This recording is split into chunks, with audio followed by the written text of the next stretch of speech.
السلام عليكم، حياكم الله في فيديو جديد. اليوم عندنا فيديو مختلف. مثل ما تشوفون هاي 360 فيديو، فإذا تحرك التليفون مالك فوق يمين يسار تحت يتحرك وياك، تقدر تشوفون. عرفتوا السيارة؟ والله للحين ما عرفتوها. هذه السوبرا الجديدة 2020. مثل ما تشوفون ناس وايد عندها مشكلة ان السوبرا انبنت مع في ام دبليو. اليوم بنتحكي عن الفرق بين ال 2 جي زي والبي 58. بما ان احنا داخل، اول شيء بنتكلم عن جمال هالسيارة من داخل. شوف الكربون فايبر، شوف اللذر. لا تقول لي تويوتا تقدر تسوي لي، لان هذه بي ام دبليو. هالفينش الفيل بي ام دبليو، هاي شيء مو غلط. يعني مين ما يتمنى اللافشنس مال البي ام دبليو السيارات الالمانيه. ات فيلز لايك ا جيرمان كار، وهاي شيء وايد ممتاز. سبحان الله، انا عندي الام كي 4. دائما كنت اقارنها مع الاي 46 البي ام دبليو الام 3. كنت احسهم ان الشاصي كلش قريب من بعض.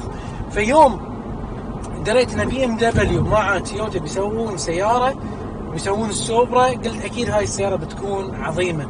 وهذه السيارة اللي احنا موجودين فيها الحين. كل من بيقول لي 2 جي زي بي 58، خلنا نطلع برا على السيارة ونشوف البي 58 ونتعرف عليها من قريب ونشوف شنو الفرق بينها وبين ال 2 جي زي.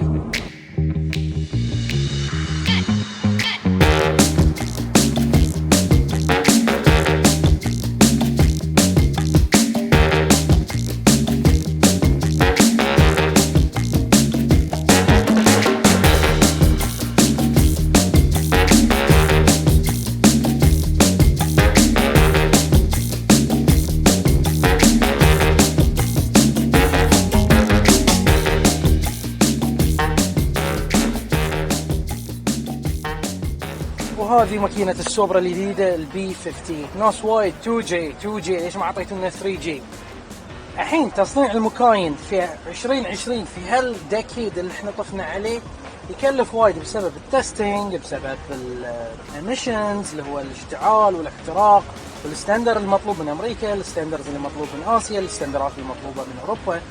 فتكلفة تجربة وإنتاج ماكينة جديدة تكلفة عالية، فمن كذي تويوتا راحت حق أفضل منتج حق الانلاين 6. الانلاين 6 اللي هو بي ام دبليو. بي ام دبليو عنده تاريخ طويل في الانلاين 6. أكثر شركة اشتغلت على الانلاين 6، والوحيدين اللي كانوا في ال10 سنوات الماضية عندهم الانلاين 6.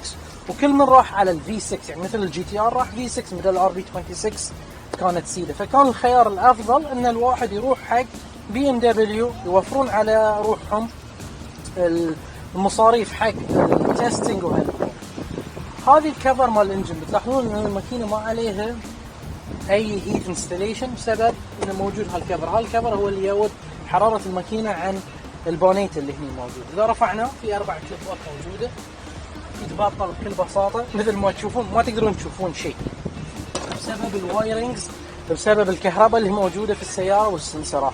بس هذه ما يعوقنا ان هذه الماكينه انا بنظري افضل من ال2 جي باسباب كثيره. واحد، عندنا الانتيك مانيفولد، هذه انا عندي اهم شيء. قبل في ال2 جي زي عندك التيربو، من التيربو يطلع بايب يروح حق الانتركولر قدام السياره ورد يطلع، فمشوار طويل، والتيربو لازم يترس هالبايبات كلها. كل ما زادت مسافه البايبس كل ما تاخر فتحه التيربو، السبول اب مال التيربو. هني عندنا تيربو موجود في ذي الجهه، بايب كلش قصير يدخل ثروتل بادي، من الثروتل بادي الانتيك مانيفولد. والانتيك مانيفولد هذه القطعه السوداء اللي تشوفونها هني داخلها في هيت اكسشينجر ووتر تو اير. فالهواء الحار اللي داش من التيربو على طول في الانتيك مانيفولد في نفس الوقت يبرد ويدخل في الهيد حق الاشتعال. بس في الانجكتورات اللي هو الدايركت بورت الانجكتورز موجودين. بسبب المشوار كلش قصير فالسبول اب وايد اسرع. انا بالنسبه لي هاي شيء عجيب، بس حق ناس اللي يبون فوق ال1000 هاي بيكون عائق موجود لهم. انا اليوم تكلمت ويا حسام من كانو برفورمانس، قال لي اذا الناس يحتاجون باور اكثر لازم يحتاجون ايذر ميثانول عشان يبردون زياده هني الانتيك مانيفولد، او انه يتبدل الانتيك مانيفولد حق الانتيك مانيفولد عادي ويصير الهيت اكسشينجر قدام. بس انا حق استخدام يومي ما اشوف ان هذه عائق حق السياره، بالعكس هاي حق اي واحد يبي 400 500 حصان حتى 700 حصان هذه السيت اب ممتاز له. فهاي ما بيعيقنا في اي شيء. غير ذي عندنا التيربو موجود في ذي الجهه، التيربو عادة كل السيارات هيك الاكزوز مانيفولد 6 بورتات، فماكينة 6 سلندر ففي 6 بورتات. في البي 58 فيها بورتين فقط. كل شيء قاعد يصير داخل الهيد. اجين حق 700 حصان ما عندك اشكال، لان الاشتعال عقب الانفجار يصير داخل الهيد، ما عنده مكان انه يتوسع، فيدخل دايركت في البورتات. المكان الوحيد اللي يتوسع فيه هو داخل التيربو على على الاكزوز تيرباين، وهناك يصير الاشتعال التوسع حق الانفجار، فالتيربو يصير سبول اب. مرة ثانية التيربو يصير اسرع. شيء مميز في البي 58 ان الماكينة شير بين بي ام دبليو البترول وديزل، بسبب ان يقدرون يستخدمون نفس البلوك في الديزل. الديزل يحتاج مكاين ديزل تحتاج بوست عالي جدا، اللي هو التيربو لازم ينضغط حق قوة كثيرة. فبسبب ان هذه مشتركة مع الديزل فلازم كانوا يسوونها كلوز ديك. كلوز ديك ان البساط كلها مصفوفة ومسدودة حوالينها كلها حديد، فالانفورسمنت حق الماكينة وايد قوي. فهاي حتى حق المستقبل واحد يبي يسوي 1000 حصان ما عنده اشكال البلوك يتحمل، فهاي شيء مميز في الموضوع. ما زلنا نتكلم عن التيربو. التيربو فيها شيء عجيب انه ما فيها بلو اوف فالف. كل السيارات القديمه التيربوز عقب التيربو رايح حق الثروتل بودي لازم يكون بلو اوف فالف عشان يريح التيربو في وقت التبديلات. يعني بسبب التكنولوجيا اللي موجوده ما فيها بلو اوف فالف، فالتحكم في التيربو يريحون التيربو من طريق الويست جيت. الويست جيت بعد الكتروني، فهاي يسرع لنا عمليه فتحه التيربو. اي مكان بتطلعون صج مكتوب بي ام دبليو، اي مكان تحطون مكتوب بي ام دبليو، اللي بتقولونه بي ام دبليو. لكن هذه تويوتا سوبرا، واحسن شيء سووه ان ركبوا البي 58.